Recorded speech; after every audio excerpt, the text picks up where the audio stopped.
રાજકોટ જિલ્લાના ઉપલેટા નગરપાલિકા વિસ્તારમાં આવેલ 3 જૂનવાણી ઇમારતો તોડી પાડવા તંત્ર દ્વારા અલ્ટિમેટમ આપવામાં આવ્યું છે. ઉપલેટામાં આમ તો અનેક વિસ્તારોમાં અતિ જૂનવાણી મિલકતોની ઇમારતો ખૂબ જ જોખમી છે, જેને લઈ આસપાસના લોકોમાં પણ ભય ફેલાયેલો રહે છે.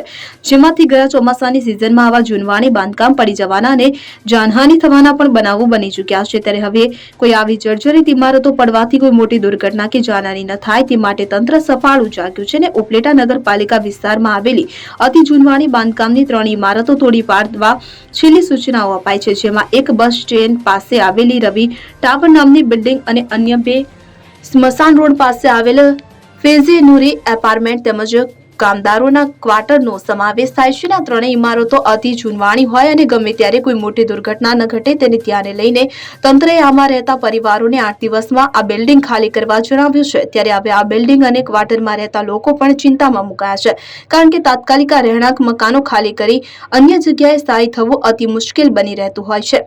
તો બીજી તરફ આમાં રહેતા લોકો અતિ પછાત વર્ગના હોય કે જેથી બીજી જગ્યાએ મોંઘા ભાડા ભરવા પણ પોસાય તેમ ન હોવાથી હાલ તો સ્થાનિક લોકો મોટી ચિંતામાં મુકાયા છે.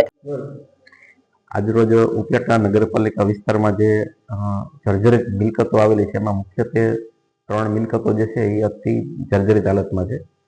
એમાં એક મિલકત છે રવિ ટાવર્સ કરીને જે બસ સ્ટેન્ડ ચોકમાં આવેલી છે, અને બીજી એક બાકીની 2 મિલકતો છે જે એ સ્મશાન રોડ ઉપર આવેલી છે. એમાં એક છે ફૈઝે નૂરી કરીને એપાર્ટમેન્ટ અને એક છે સફાઈ કામદારના ક્વાર્ટર. આ 3 મિલકતો અત્યંત જર્જરિત હાલતમાં છે. અગાઉ ઉપલેટા નગરપાલિકા દ્વારા એમને નોટિસ આપવામાં આવેલ છે અને આ બાબતે એકવાર જાહેર નિવેદન આપી ન્યૂઝપેપર મારફતે લોકોને જાણ કરવામાં આવેલ, પણ હજુ સુધી એમના માલિકો અને જે ભાડુઆત અને કબજેદારો હોય એમના દ્વારા કોઈ પણ પ્રકારની કાર્યવાહી આ બાબતે કરવામાં આવેલ નથી. ખરેખર મિલકત જોખમી છે, ગમે ત્યારે પડી શકે તેવી સ્થિતિમાં છે. એટલા માટે આજરોજ અમે માનનીય નાયબ કલેક્ટર સાહેબની સૂચના અનુસાર એ મકાન માલિકોને આખરી વાર રૂબરૂ આજરોજ અમે આ જે મિલકત ધારકો છે એમને સૂચના આપવા માટે ગયેલા હતા કે એમના દ્વારા જે કોઈ પણ સામાન હોય સામાન હટાવી લેવામાં આવે અને બિલ્ડિંગને તરત જ ખાલી કરી નાખવામાં આવે, જેથી આગામી સમયમાં જે અમે નગરપાલિકા દ્વારા જે કાર્યવાહી થવાની છે એમાં કોઈ અડચણરૂપ થાય નહીં અને આ મિલકત ધારકો જે છે એમને પણ કંઈ અસુવિધા ન થાય તે માટે અમે ગયેલા હતા. આજે મારું નામ અરબાજ રજાક બુખારી, હું ફેજેનુરી એપાર્ટમેન્ટમાં રહું છું, ઉપલેટા શહેર, શમશાન રોડ.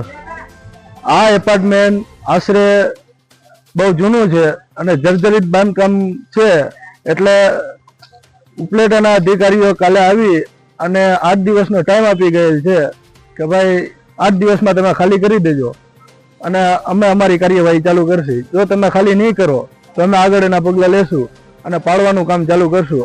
આના પહેલા પણ અમને નોટિસ આપેલ છે, એટલે ઉપલેટાના અધિકારીઓનું કહેવાનું એવું છે કે ભાઈ અહીંયા કોઈ પણ જાતની જાનહાનિ ન થાય એ માટે અમારે આ એપાર્ટમેન્ટ પાડી નાખવાનું છે. કેટલા પરિવાર છે આમાં? આશરે 28 મકાન છે.